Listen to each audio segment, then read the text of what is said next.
दोस्तों, अगर अभी तक आपने हमारे चैनल को सब्सक्राइब नहीं किया है तो जल्द से जल्द हमारे चैनल को सब्सक्राइब कर दीजिए और उसके बगल में जो बेल का आइकन है उसको भी प्रेस कर दीजिए ताकि आप सबसे पहले हमारे वीडियो को देख सकें। अम्मी जान कहती थी कोई धंधा छोटा नहीं होता और धंधे से बड़ा कोई धर्म नहीं होता। जिसको तू धंधा बोलता है ना, क्राइम है वो। धंधा बंद कर ले वरना सांस लेना भी मुश्किल कर दूंगा। गुजरात की हवा में व्यापार है साहिब।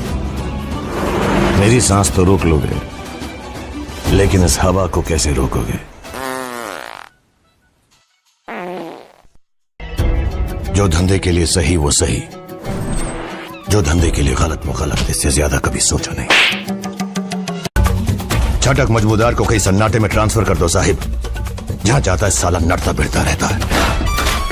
आप मेरा ट्रांसफर कहीं भी कर सकते हैं, रईस को नहीं छोड़ूंगा मैं।